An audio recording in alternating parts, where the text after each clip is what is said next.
All right, Shalom. Shalom. First and foremost, we want to give all praises, honor, and glory to Yahweh, Bahashem, Yahweh Shai, Bahashem HaKadosh. Double honors to the elder apostles of Great Millstone and citations to the elect. We're the brothers of Great Millstone, Miami. I'm the brother Loya, and with me, Brother Wawai Shapar. And, the topic of this lesson is going to be, basically be consistent, be diligent. Okay. It's not over yet. All right. There's still more work to be done. Okay.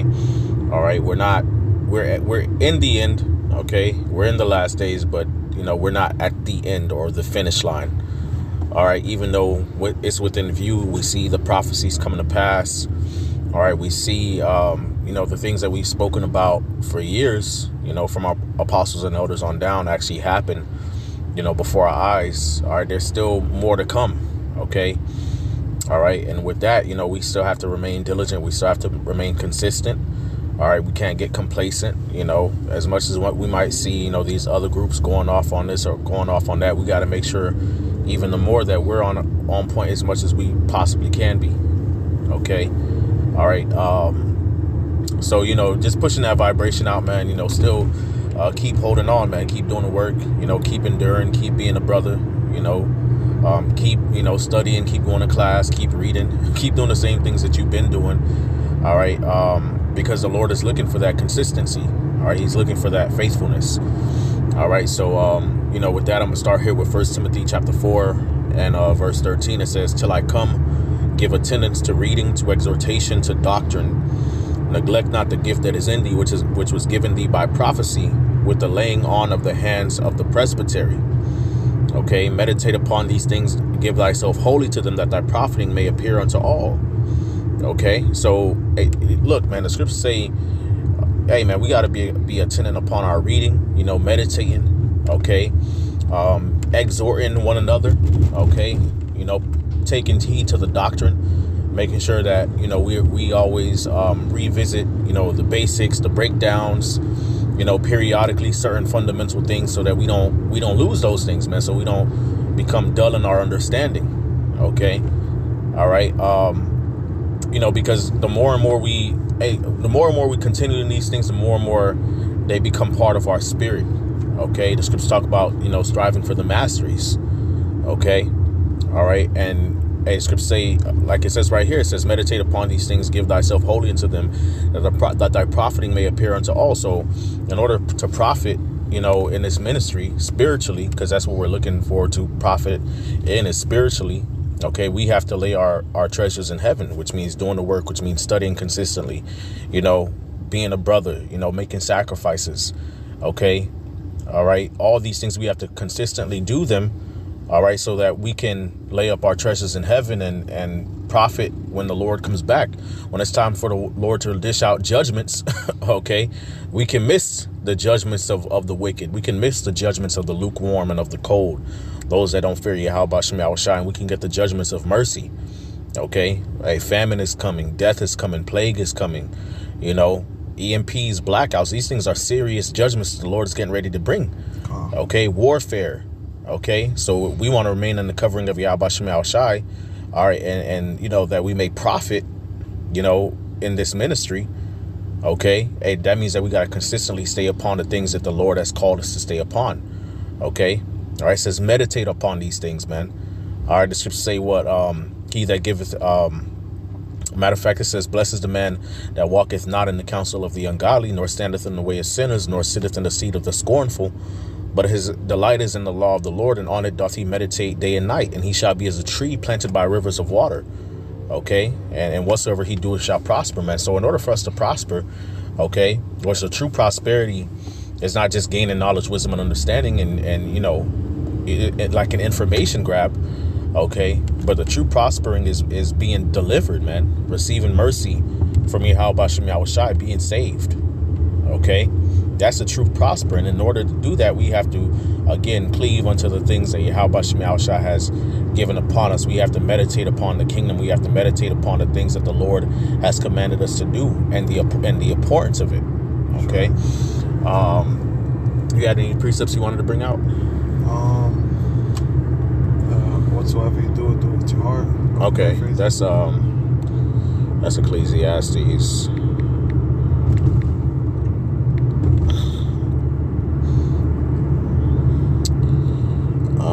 Ecclesiastes chapter 9, verse 10. All right. It says, whatsoever thy hand findeth to do, do it with thy might, for there is no work, nor device, nor knowledge, nor wisdom in the grave whither thou goest. Okay? Go ahead, brother. Colin, that's right. Hey, coming into this truth, hey, you know, hey, do the things with your might. Study with your might. Drop the videos. Do your lessons. Do your studying. Do your reading. Because, hey, like the brother was saying, EMPs is coming. You know, economic collapse is coming. All these things are coming. You know, and the way to be sustained in those times, hey, is doing the work. You know, you can't get too comfortable in this thing, man. You can't get too complacent, because there's always room for improvement. There's always room for growth. And the only way you're going to realize that, you got to do those things with your might. You got to understand, hey, okay, I may be weak in this area. I need to strengthen this area. Right. It may be not even just weak. It could be things that you are relatively good at. Go over it again. You know, I know myself, Shamar, and, you know, the other, you know, leaders of this camp down here in Miami, periodically what we like to do, and we've been doing that for years, is go over breakdowns, you know, Revelation breakdowns, Daniel breakdowns, and I'm saying Genesis breakdowns, you know, the Gentile breakdowns, periodically over the years, you know, as the Spirit, you know, gives us direction. You know, it's not necessarily like regimented or like, you know, scheduled all the time. You know, but every so often throughout the years, you know, we always make sure that we go over these prophetical breakdowns, these deep, you know, breakdowns, sometimes even the basic stuff, you know. What else? We like to go through the prophets, what they call the minor prophets, the major prophets, you know, as the Spirit gives us guidance so that we can stay sharp on these things, you know, so that we can, you know, make sure that we revisit these things, brush over them again and again. You know, and that's not just with, you know, breakdowns. That's with everything. Brothers just be consistently getting together as much as able, you know, because we understand that we all have our schedules that demand time of us, you know, different responsibilities that we have to tend to, that we can't just neglect. You know, you can't neglect paying your bills. You can't neglect going to work. You can't neglect putting, you know, gas in your car or tuning up your vehicle, or, you know, so, you know, as much as brothers are able to do so, you know, connecting with each other, whether it be via phone call, you know, getting together, eating chicken, you know, doing videos, you know, learning the spirit of the camp, you know, buying the wine, just different things, you know, that's what keeps that rhythm. You know, it becomes part of your spiritual muscle memory, as the brother Ramak says. It becomes part of your lifestyle. Okay. All right. So when the Lord begins to demand a little bit more and a little bit more and a little bit more, which is guaranteed to happen, you know, and the ministry begins to grow. Okay. All right. The example has already been laid out. Okay. All right. So it's easy for other members to come in and flourish. It's easy for you to continue to adapt and move and do what it is that the Lord is demanding of you. Okay. All right. Because once you get complacent, all right, and then the Father start requiring things of you through Yahweh Shai, through the ministry, and you ain't been staying on top of your square spiritually. And we've seen it happen before with guys that are no longer here. They get offended. Okay, why do I got to do this? Why I got to do that? Why I got to do this? Because that's what the Lord said. It's in the scriptures. Okay, all right, and there's a reward that's coming for all of this. We're not doing any of these things in vain. You know, what's up, brother? You got something? Yeah, I got a quick one. 2nd Ezra 9:7. And everyone that shall be saved and shall be able to escape by his works and by faith whereby ye have believed. And the point that I wanted in this, you know, and I'm speaking to myself first and foremost, there's a lot of work to be done. You know, like the brother was saying, hey, yeah, we see these prophecies taking off, you know, we see prophecy popping like popcorn, but it's still work that needs to be done. And I'm speaking to myself first and foremost. It's still, videos still need to be pushed out. Lessons still need to be made. Brothers still need to be built up. You know, brothers still need to be exhorted. You know, it's still work that needs to be done. You know, you can't really get complacent. Speaking to myself first and foremost, works is what's going to save you. You know, you stop working. Yep, your faith and your works, that's what's going to save you. Exactly. You know, you stop, and then that's basically it for you. You know, scriptures say, what? He that putteth his hands to the plow and looketh back is not fit for the kingdom of heaven. That's right. Okay, the scriptures talk about how, tribulation arises because of the word. By and by, he's offended. The deceitfulness of riches and the cares of this world choke the word. You don't want to be in that lot, man. You want to be of the lot of those that fell upon good ground, man. Okay, and that's why it's important to stay consistent, to stay locked within the word, meditating on the word. Even if you're not reading, you're meditating on the word. You're thinking about the kingdom. You think, because if you're not thinking about these things, man, you won't be able to endure. Okay. All right. And hey, that's why the apostles were exhorting us, and they always exhort us to constantly do the videos, constantly do the shows as much as we can. Even though there's an understanding, brothers, have responsibilities and things like that. The apostles understand that. Okay. All right. But they're doing their job as leaders to exhort us to do what it is that the Lord has been putting on their spirit for decades to do. Okay. Because they understand that once shit hits the fan, there ain't gonna be no videos you could watch. Ain't gonna be no, fellowship you could go to. Now it's gonna be your relationship with Yahweh Shem Yahushua that you've built up, the faith that you've been storing up. That's right. That's all you're gonna have to rely upon, man. So continue to be consistent, continue to be diligent as much as you possibly can. Not everybody's gonna be on the same level, not everybody's gonna have the same gift or talent, but whatever the Lord has given unto you, hold fast till he come. And let no man take your crown. That's right. Okay. You had something else, bro? Something quick that came to my mind, because he said it's going to just be between you and your relationship with Yahweh Shem Yahushua. And the scripture that came to my mind was, man shall not live by bread alone, but by every word that proceedeth out of the book. Hey, these scriptures is what's going to sustain you. Having these scriptures in the forefront of your mind and your relationship with Yahweh Shem Yahushua, that's what's going to keep you. Right. But you got to study, you got to be diligent and get in the scriptures to know. Right. And when famine comes, you got to be in the scriptures to know that the Lord said, my servants shall eat and drink. Right. So you don't bug out. Exactly. You got to know, okay, hey, I'm in a tough predicament. I'm hungry. Hey, the angel took Habakkuk by the head to bring Daniel food. Elijah was fed by ravens. Right. So you don't panic, So you don't panic. Real talk. Because the scriptures say that none of the souls of the righteous shall suffer famine.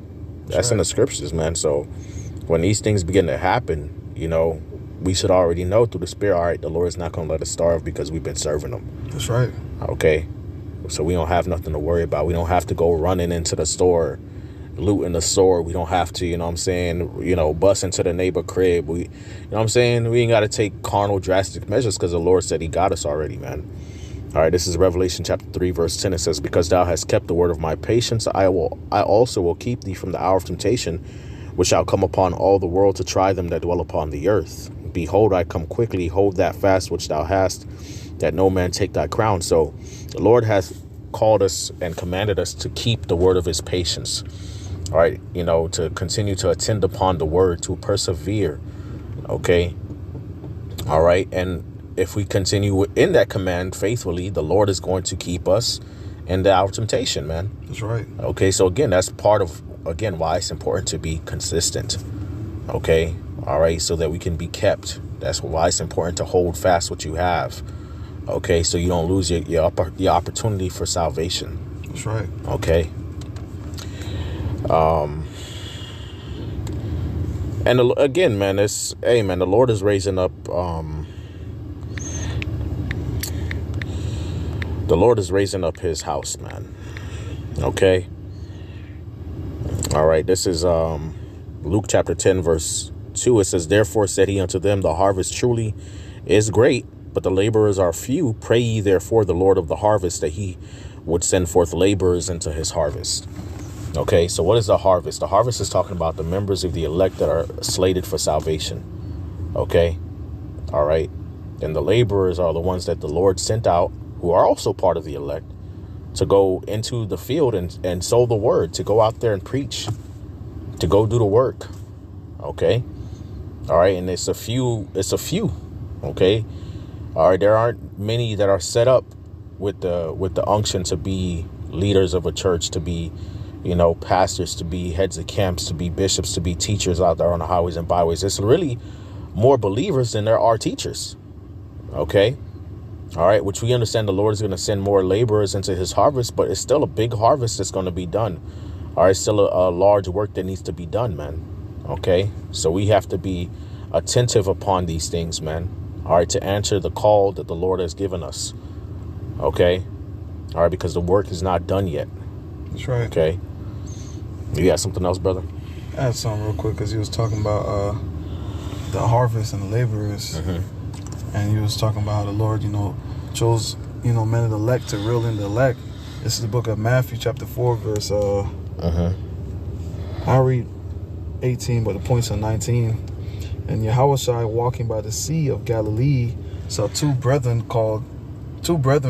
Simon called Peter, and Andrew his brother, casting a net into the sea, for they were fishers. Yeah. And he saith unto them, follow me, and I'll make you fishers of men. And that's what the Lord has us doing. Hey, we're fishing for the elect. Right. I was doing these videos. Hey, the elect is hungry. Yep. They hungry. Hey, I was doing these videos, doing these shows. Hey, we reeling the elect in through the spirit and power of Bashim Yashai. Yep. There's a lot of work to be done. Yeah. Con. Yep. Yes. So, hey, man. Hey, I think the point's been made. We should already know what time it is. Everybody should know. But, periodically we go over these things because the scriptures say give attendance to exhortation. So that's right. We're going to exhort each other. Exhortation is always good. We welcome it. All right. We meditate upon it and we use it as fuel to continue to do the work. Okay. All right. Two are better than one. How can one be warm alone? All of us need an extra push. I know myself, I do, all brothers do. We all need an extra push, and it's all good. We don't do it out of malice. It should never be done out of malice. It should never be done out of strife. It should be done out of the sincere desire for us to continue in the work. Okay. All right. And the Wadi Yah Bashim Yahushai for giving us this work to do. Okay. Because it's a righteous work. All right. We're yielding our members unto righteousness rather unto sin. Okay, because when we were in the world, if the Lord would have left us out there, we would have just been giving our hands and energy over to wickedness, adding sin upon sin just to die of famine and eat a nuke. So, hey, Tawadi Yabashim Yahushai for calling us out of darkness. So, hey, with that, Lord willing, this video is edifying. We want to give all praises, honor, and glory to Yahweh, Bahashem, Yahushai, Bahashem, Rakakwadash. Double honors to the elder apostles of Great Millstone and salutations to the elect. Kwame Yasharala. Shalom. You want to come inside, brother?